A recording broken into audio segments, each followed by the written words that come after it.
Hi guys, आज हम accountancy के कुछ टॉपिक जैसे कि accounting, needs of accounting and features of accounting पढ़ेंगे। पैराग्राफ से इफ़ेक्टिव रहता है शॉर्ट नोट से पढ़ना, क्योंकि पैराग्राफ से पढ़ने में हम कई बार बोर हो जाते हैं और जब हम शॉर्ट नोट से पढ़ते हैं तो याद भी ज़्यादा टाइम तक रहता है। तो इसलिए हम शॉर्ट नोट की हेल्प से ये तीनों टॉपिक कवर करेंगे आज। देखिए, अकाउंटिंग जो है वो आर्ट है रिकॉर्डिंग की, क्लासिफाइंग एंड समराइजिंग। जो रिकॉर्डिंग होती है ट्रांजैक्शन, वो एक सिग्निफिकेंट मैनर में होते हैं बिजनेस के अंदर, और वो मनी की टर्म में होने चाहिए जो भी ट्रांजैक्शन और इवेंट होते हैं। ये definition American institute of certified public accountants ने दी है। तो मैंने ये एक फ्लो चार्ट की हेल्प से प्रेजेंट की है। अब हम करेंगे नीड्स ऑफ अकाउंटिंग, कि अकाउंटिंग की ज़रूरत क्यों होती है हर एक बिजनेस में।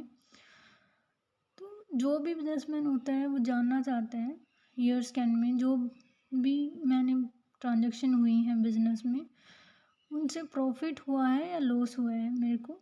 तो वो अकाउंटिंग बताती है कि बिजनेस में प्रॉफिट हुआ है या लॉस हुआ है, अगर हुआ है तो कितना हुआ है।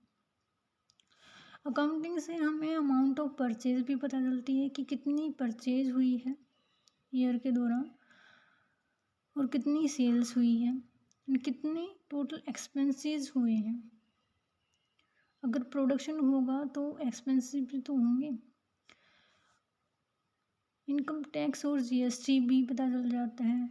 जब प्रॉफिट एंड लॉस निकालते हैं तो उनसे इनकम भी आती है, तब इनकम निकलेगी तो उसके ऊपर टैक्स भी उसी टाइम निकालते हैं, तो इनकम का भी पता चल जाता है। और कैपिटल का भी पता चलता है कि कितनी कैपिटल इन्वेस्ट हुई है टोटल बिजनेस के अंदर, और कितनी अमाउंट हम लायबल हैं दूसरों को पे करने के लिए, अपने क्रेडिटर्स को कितनी अमाउंट पे करने के लिए लायबल हैं, और कितनी अमाउंट हम लायबल हैं डेटर से लेने के लिए।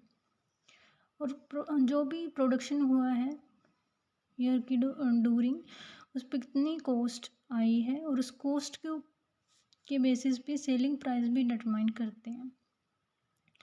जो बिजनेसमैन होता है वो इम्पोर्टेंट डिसीजन ले सकता है इस इंफॉर्मेशन की हेल्प से, जो इंफॉर्मेशन अकाउंटिंग प्रोवाइड करती है। अब हम करेंगे फीचर्स ऑफ अकाउंटिंग। अकाउंटिंग के अंदर जो ट्रांजैक्शन रिकॉर्ड होती हैं वो मनी की टर्म में होनी चाहिए। और ये भी बताया गया है कि अकाउंटिंग जो है वो एक आर्ट है और साइंस भी है। वो हम डिटेल में पढ़ेंगे आगे कि कैसे अकाउंटिंग आर्ट और साइंस है। अकाउंटिंग के अंदर जो फाइनेंशियल ट्रांजैक्शन रिकॉर्ड होती हैं केवल, जैसे कि हो गई, ये रिकॉर्ड नहीं होती। स्ट्राइक जैसी चीज़ें रिकॉर्ड नहीं होती हैं। इसमें अकाउंटिंग के अंदर जो भी ट्रांजैक्शन है वो रिकॉर्ड करने के बाद क्लासिफाई की जाती हैं। एक जैसी ट्रांजैक्शंस को एक जगह रिकॉर्ड कर लिया जाता है एक अकाउंट के अंदर, फिर उनको समराइज़ किया जाता है, फिर रिज़ल्ट को प्रेजेंट किया जाता है इस मैनर में कि वो यूज़फुल रहे उनकी इंटरेस्टेड, जो भी बिजनेस में इंटरेस्टेड पार्टीज़ हैं उनके लिए यूज़फुल रहे। कम्युनिकेट किया जाता है इंटरेस्टेड पार्टीज़ को data, financial data and other informations. अब हम डिटेल में देखेंगे इन पॉइंट्स को। Accounting is art as well as science. Art कैसे है अकाउंटिंग? आर्ट क्या होती है? एक टेक्निक होती है प्री डिटरमाइन ऑब्जेक्टिव को अटेन करने की।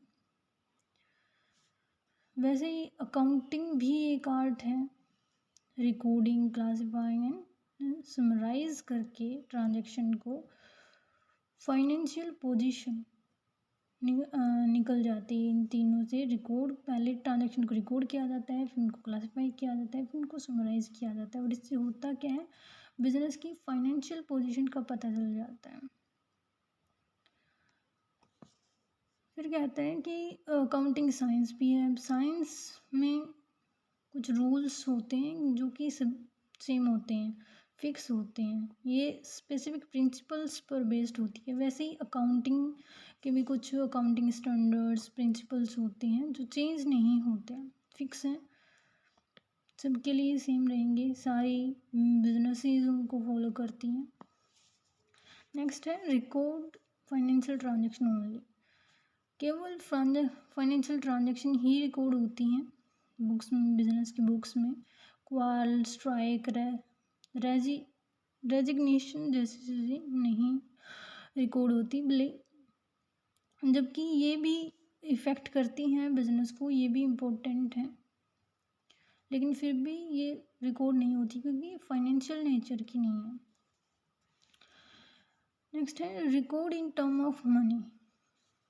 मनी की टर्म्स में रिकॉर्ड होती हैं ट्रांजेक्शन्स बुक्स के अंदर, काउंटिंग जब की जाती है। तो जैसे कि परचेज 5 ट्रक्स 200 शेयर्स, तो ये रिकॉर्ड नहीं होगा क्योंकि यहाँ पे नहीं पता चल रहा कि 5 ट्रक कितने के हैं, कितनी कॉस्ट है, जबकि 5 ट्रक टू 5 लाख, 200 चेयर्स जो हैं 10,000 रुपये की हैं, ये रिकॉर्ड होगा क्योंकि इनमें दे रखा है कि 5 लाख की आए हैं 5 ट्रक, स्पेसिफाइड है कि कितनी कॉस्ट है इनकी। फिर है क्लासिफिकेशन। रिकॉर्ड करने के बाद क्लासिफिकेशन आता है। सेम नेचर की जो ट्रांजैक्शन होती हैं उनको एक जगह पे एक सेपरेट अकाउंट में रिकॉर्ड किया जाता है, और जिस बुक में ये सारे अकाउंट्स होते हैं उस बुक को लेजर कहा जाता है। काउंटिंग के अंदर लेजर बोलते हैं उस बुक को, जिसमें ये सारे सेपरेट अकाउंट्स होते हैं, बनाए जाते हैं। फिर आती है समराइजिंग। समराइजिंग के अंदर जो भी हमने क्लासिफिकेशन की है, क्लासिफाइड डाटा जो होता है उसको इस मैनर में रिप्रेजेंट किया जाता है कि वो यूज़फुल होता है मैनेजमेंट के लिए एंड अदर यूजर्स के लिए जो भी इंटरेस्टेड होते हैं बिजनेस के अंदर।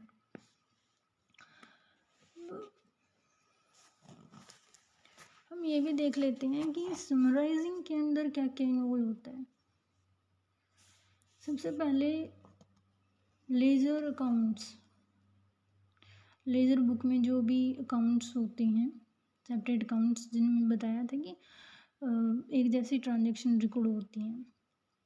परचेज से रिलेटेड परचेज अकाउंट में, सेल्स से रिलेटेड सेल्स अकाउंट में, वैसे तो उनको बैलेंसिंग किया जाता है। फिर उस बैलेंस की हेल्प से ट्रायल बैलेंस प्रिपेयर किया जाता है। फिर ट्रायल बैलेंस की हेल्प से फाइनल अकाउंट प्रिपेयर किया जाता है। फाइनल अकाउंट के अंदर क्या क्या होता है, ट्रेडिंग अकाउंट होता है। ट्रेडिंग अकाउंट किस लिए बनाया जाता है, ग्रोस प्रॉफिट लॉस जो करता है ये। Profit and loss account net profit and loss निकालता है। And balance sheet, balance sheet financial position बताती है बिजनेस की। ये तीनों अकाउंट होते हैं फाइनल अकाउंट में। फिर आता है interpretation of result. Business result जो है, बिजनेस का जो भी रिजल्ट आया है, प्रॉफिट लॉस जो भी है, फाइनेंशियल पोजीशन जो बिजनेस की होती है, वो प्रेजेंट की जाती है ऐसी मैनर में कि वो इंटरेस्टेड पार्टीज़ के लिए यूजफुल रहे। इंटरेस्टेड पार्टीज़ कौन कौन सी हैं, investor, manager, bank, creditor, employees. फिर कम्युनिकेट की जाती है अकाउंटिंग के अंदर जो भी फाइनेंशियल डाटा होता है इसकी यूजर्स को।